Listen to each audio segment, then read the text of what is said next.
Hey, Days of Our Lives fans. I have got your spoilers for the 2 weeks of June 15th through the 26th, and we are talking about Holly Jonas kicking off what looks like a really scary downward spiral, while Lexie Carver gets a glimmer of hope about her medical condition.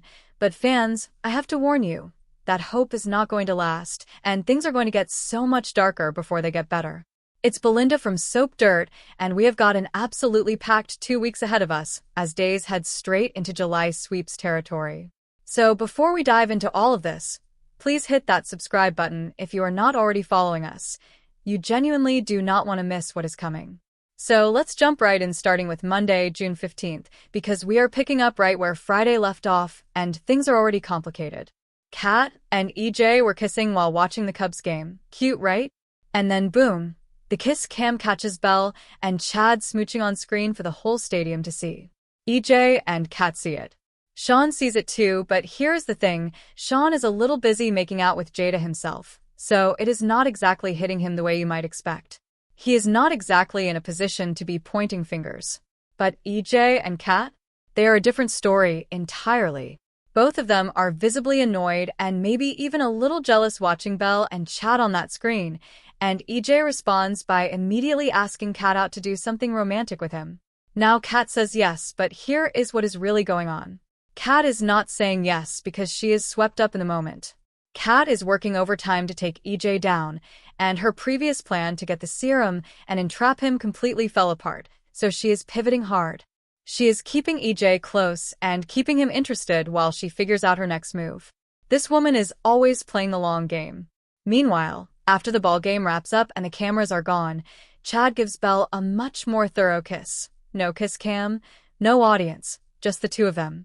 And then they decide to actually team up and work together to get some answers.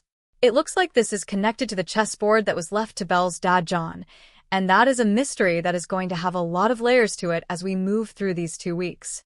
Also on Monday, Paulina is putting pressure on Johnny and Chanel. She may be pushing them to go directly to EJ and ask him for the serum for Chanel, since EJ already told Paulina no when she asked. Paulina is not the type to take no for an answer, and if she thinks Johnny and Chanel making that ask directly changes the odds, she's going to push them in that direction. And we have a really sweet scene between Marina and Julie on Monday. They sit down together, talk about life and its challenges, and Julie might open up to Marina about her date with Foster. These quieter character moments are so important in the middle of all this chaos, and I always love when the show slows down for them. Tuesday, June 16th brings us some serious emotional weight right out of the gate. Stephanie is really struggling with the things she has done. She is carrying a lot right now, and it is weighing on her visibly. And on top of Stephanie's guilt, Alex still has not told his wife about Joy's ultimatum. Joy has essentially banned her from being around little Kelsey, and that is a bomb waiting to go off in that marriage. Alex goes to his mother-in-law Kayla for advice about how to handle Joy's ultimatum, which tells you how lost he is about what to do here. Going to your mother-in-law for help navigating something this sensitive is a bold choice, Alex. We will see how that works out for him. But then things shift to a much lighter vibe because it is time for some fun in the sun, and some serious day drinking, probably followed by night drinking because this is a soap opera. Out at the Horton cabin, Holly and Ariana arrive along with Tate and Aaron, and the second they all get settled in, Ari announces it is happy hour. I love that energy. These kids deserve a break from everything going on in Salem. Also this week, and this is a significant detail, Brady tells Sarah that one of the companies involved in whatever he has been investigating is Dara Pharmaceuticals. It sounds like Brady has been digging into what happened to Sarah's patient Destiny, and the pharmaceutical connection is starting to come into focus. This storyline has a lot of threads, and Brady pulling on this one is going to lead somewhere serious. Kate comes in absolutely hot and angry at Marina on Tuesday. I think Kate is furious because she had to go to Roman and tell him the truth about Johnny's lawsuit, and the reason she was backed into that corner is because Marina emotionally blackmailed Xander into dropping the lawsuit against Johnny in the first place. Kate does not like being maneuvered, and she really does not like being the one who has to clean up the mess afterward. Marina better be ready for that conversation because Kate is not coming in calmly. Wednesday, June 17th, Philip apologizes to Theo. This is likely about Gabby going to Theo and accusing him of leaking the secret about the hidden bug at Titan. If Gabby was wrong about that, Or even if she was right but handled it badly, Philip may feel like he owes Theo an apology for how the whole thing went down. Chad and EJ are trying to make each other jealous on Wednesday, which is peak D-Mara behavior, honestly. These two cannot just let something go. They have to turn it into a competition. Meanwhile, Gabby tells Leo to take a step back. I think Gabby wants Leo to give Javi some breathing room because Javi has something genuinely good going with that nice firefighter Gus, and Leo hovering around has the potential to complicate things unnecessarily. Gabby is being protective here, and honestly good for her. Xander comes clean to Johnny on Wednesday. It seems like he is trying to make amends, which Marina has been encouraging him to do, but the big question is whether Xander is going to name Kate as being involved or whether he is going to keep her out of it to protect her. Kate has done a lot of damage in this situation, and part of me thinks Xander still has enough loyalty to her to leave her name out of the confession. We will see. Also this week, and this detail is interesting, Kat asks her brother Mark whether there is a problem with EJ's miracle drug. Mark tells her no, and then asks why she is even wondering about it.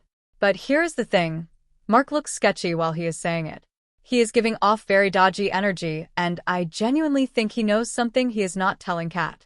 If Mark is covering for EJ or is somehow involved in whatever is going on with that drug, this is going to blow up in a big way. Thursday, June 18th is emotional and heavy, and you're going to want to have tissues ready. Lonnie and Theo are there for Chanel as she starts chemotherapy on Thursday. She is terrified, and of course she is because she is doing this while pregnant, and the fear of what the treatment could mean for her baby is enormous. The people who love her showing up for her, and that is everything, but this is still going to be incredibly hard to watch. Kristen warns her nephew Johnny about something on Thursday, but whatever she says may actually end up backfiring on her and bringing her own guilt to the surface. Kristen is never as careful as she thinks she is, and this feels like one of those moments. It is also Abe and Paulina's Juneteenth wedding anniversary, and things get messy. Because of course they do, because Lexie is back from the dead, and Abe still has deep feelings for her even while still loving Paulina. These three are in an impossible situation, and the anniversary just makes the tension even more pointed. Now here is the really heartbreaking part. Rolf brings what sounds like promising news about Lexie's symptoms on Thursday. He has apparently cooked up some kind of new super serum, a 2.0 version to address her side effects, and EJ is genuinely optimistic about it. For a moment it feels like things might actually be turning around for Lexie. But fans, I have to be honest with you, that hope is false. It is fleeting. Whatever improvement Rolf is dangling in front of them is not going to last, and things are going to get so much worse for Lexie very soon. This is heartbreak being set up in real time. Out at the Horton cabin, Holly and Tate's romantic little escape hits a wall when Holly has some kind of collapse. They're hanging around the fire outside the cabin and Holly goes down, and both she and Tate look completely freaked out. I am also wondering whether the kids might stumble onto some kind of clue about Sophia, whether she is really dead or whether there is something more going on there. There are a lot of threads converging out at that cabin. Friday, June 19th, after his conversation with Kristen, Johnny goes straight to EJ and alerts him about what was said. Whatever Kristen told Johnny is apparently enough to bring her guilt into the open because EJ confronts Kristen directly for sicking Sophia on Johnny in the first place. And this confrontation is not a calm, measured conversation. EJ is absolutely raging. Kristen is terrified, like genuinely scared in a way we do not often see from her, and she is not showing any of her usual snarky confidence because EJ is screaming in her face about her trying to murder Johnny. This is EJ at his most unhinged and most dangerous, and Kristen knows it. He is not going to let this go unpunished. EJ is going to do something bad to his sister, and I think the consequences are going to be severe and long-lasting. Over at the Brady pub, Chad and Theo are sitting together with a chessboard that Stefano left for John. Theo lifts the board and tips it at an angle, and a key falls right into his hand. So there is something hidden inside this chessboard, and now Chad and Theo have a key with no idea yet what it opens. We also know there is someone out there who is still working for Stefano, dropping hints and keeping surveillance on all the people connected to this mystery.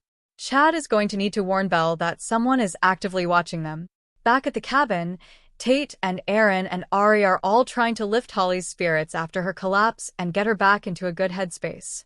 But here's what I keep coming back to. Is Holly back on recreational pills because of the stress she has been under?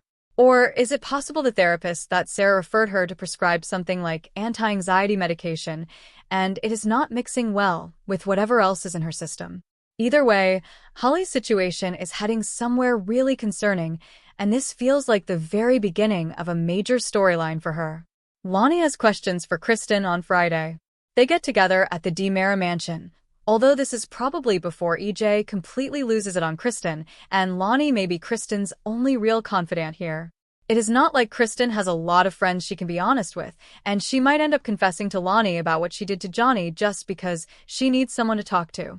And the Juneteenth anniversary situation comes to a head when Lexie and Abe show up at the celebration.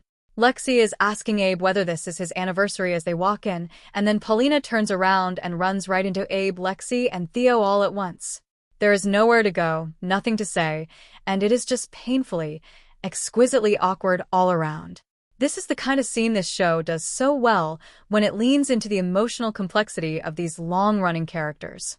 Now let's talk about the week of June 22nd through the 26th, because July Sweeps officially kicks off on Thursday, June 25th, and this is where things go from intense to absolutely explosive. Rachel is going to be crushed when she finds out Sophia is dead. Brady and Kristen are both there to try to comfort her, which is its own complicated dynamic given everything EJ just learned about what Kristen did. How Brady and Kristen are going to co-parent through this grief, while EJ is furious at Kristen, is going to be something to watch. Holly gets caught with pills during sweeps. She insists they're not hers, but she is also snapping at Tate. She seems twitchy, and the people around her are starting to notice that something is really off. Whether Holly is telling the truth about those pills being hers or not, nobody is going to believe her easily given her history, and that is heartbreaking in its own right. Gabby is going to bail out Titan using her Stefan inheritance money. On the surface, that sounds like a solution, but this is days of our lives and nothing is ever that clean. That money is going to end up landing Philip, Xander, Alex, and Kate in even more trouble than they were already in. Gabby's rescue comes with strings she probably did not see coming. Eli surprises Lonnie with some romance during sweeps, an afternoon away from the twins, just the two of them. These two have been through so much, and they deserve a moment to just breathe together. This is going to be a really sweet little storyline beat in the middle of all the chaos.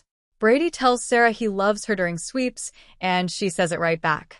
This has been building, and it is going to be a genuinely moving moment for both of them. Marina is happy to hear that Xander dropped the lawsuit against Johnny, but she is not buying his delusions about Sarah wanting to get back together with him. Marina has seen enough to know that Xander is lying to himself about where things stand with Sarah, and she is not going to pretend otherwise. And then we get to what might be the biggest storyline of sweeps, Chanel's crisis. She goes through chemotherapy and then during sweeps, she goes into labor early. She is bleeding. Johnny absolutely panics. Chanel is terrified. This is going to be one of the most intense, high-stakes storylines the show has done in a long time, and the performances are going to be incredible. Kristen is kidnapped during sweeps. EJ is behind it. We know this because he knows she tried to have Johnny killed, and EJ DiMera does not forgive that. There is a real possibility we may not see Kristen again after this storyline plays out.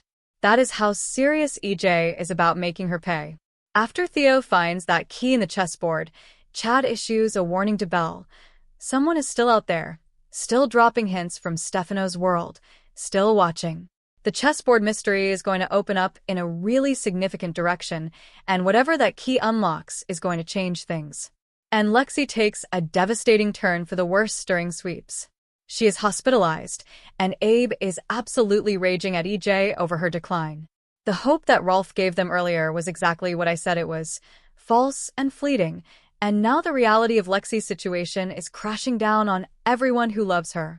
Thank you so much for tuning in and for being such a loyal part of the SoapDirt community. Make sure you are following us wherever you get your podcasts because you do not want to miss a single episode, especially with July sweeps right around the corner. SoapDirt is available on every major podcast platform including Apple Podcasts, Spotify, iHeartRadio, and more. We will see you in the next one.